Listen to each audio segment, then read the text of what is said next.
Thanks for joining me on this urgent report for Europe. We have a strong storm system on its way and it's going to target Portugal, Spain, France, and maybe the United Kingdom, with an increasing risk of snow and ice on the northern end, while the southern half of the storm could bring some intense thunderstorms to Portugal and Spain.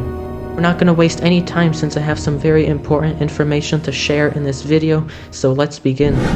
Starting off with the satellite imagery over the Atlantic, we have one system out there to focus on. This one is bringing some heavy rain and storms to the Azores Islands, with some rain and maybe thunderstorms also impacting mainland Portugal, as the center of low pressure meanders about 1,500 kilometers away. To the north of this system, a region of high pressure continues keeping things pretty calm in terms of weather for Ireland and the United Kingdom. Today's report is going to revolve more around the western half of Europe due to this significant storm coming in, but I don't want to leave anyone out in northern and eastern Europe in this forecast, so we're going to start over eastern areas and work our way westward. For the Nordic and Baltic countries, we have some light snow moving through today associated with a small low pressure zone. That will quickly move southward, being followed by an Arctic cold front, which I talked about in my previous video, and as it moves across this region, we're going to see snow showers spread across Central Europe all the way down to the Balkans, and as far east as Ukraine and Belarus between the 13th and the 17th. Then, as moisture moves in from the west, which is actually going to be associated with that storm we're going to focus on in this video, we're going to see additional snowfall and maybe even freezing rain as it moves inland.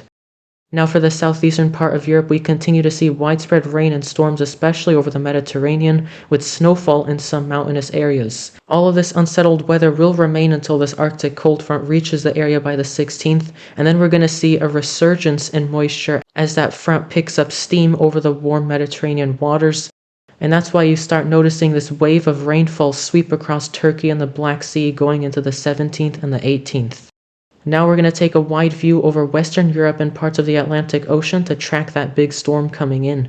Right now we have a robust low pressure area right around the Azores Islands, which you saw earlier on the satellite imagery, and it's this system right here that's going to kick off an extended period of stormy weather, especially across Portugal and western Spain. By the 14th and 15th, take note of a new low pressure zone forming. This is going to be the storm I want you to focus on going forward, and watch as it swings northeastward towards Portugal and Spain on Tuesday and Wednesday, bringing repeated rounds of heavy rain and storms. We're going to continue tracking this system as it heads north going into the 17th, and then watch what happens when that rainfall hits England. We see a switch over to snowfall.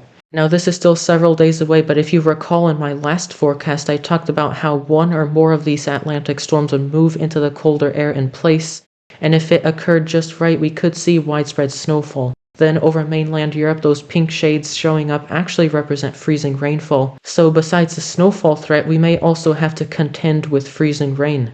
As we continue watching the storm unfold by the 18th, we see rain, snow, and more freezing rain across Central Europe and the Balkan countries, eventually reaching Eastern Europe. I know a lot of you are tuning in to find out about the snowfall side of the storm, so I'm going to show you my current thinking on that before talking about the warm side of this system. This is the latest custom graphic I created, and based on the latest guidance, I'm starting to see some agreement among the models with this storm staying suppressed southward, which was one of the scenarios I explained on my last forecast. For the United Kingdom, this would put places in southern England at the greatest risk for snowfall, with the Benelux, parts of northern France, Germany, and Switzerland also at risk for wintry weather. Obviously, there's still some minor disagreement amongst the weather models on the exact path of this storm, so that's still producing too much uncertainty to look at exact snow and ice totals at this time. For now, make sure you do stay tuned to this channel for more information regarding the wintry side of this storm, since I'll have another forecast out soon. So now this brings us to the final portion of this forecast, where I wanted to explain in greater detail the severe weather risk for southwestern Europe. First and foremost, one of the biggest factors playing into the severe weather potential is going to be those warm temperatures out ahead of it. This right here is a temperature anomaly map, and just look at how warm it gets before the storm comes in. Temperatures across Portugal, Spain, and Morocco will be 10 to 15 degrees Celsius above historical averages. And then take note of the temperatures on the day the storm arrives. Many places across Portugal will see temperatures reaching 19 or 20 degrees Celsius, perhaps even higher, especially in southern areas. Next up, another thing we look at is dew points. Look at all those dark green and blue shades covering parts of Spain and Portugal. Those are dew points reaching about 20 degrees Celsius, which is definitely sufficient for severe storms. And then we see the richest dew points confined to the central and southern coasts of Portugal. Convective available potential energy, or CAPE, is another thing we look at when forecasting storms, and in simpler terms, this just shows how much energy the storms have to work with. We see here on Tuesday afternoon those bright green shades crashing right into Portugal, especially central and southern parts of the country. Those are CAPE values ranging between 500 and 1000 joules per kilogram, which isn't an excessive amount, but it's definitely sufficient for intense thunderstorms, especially combined with the other ingredients like wind shear, which I'm going to be showing you right now.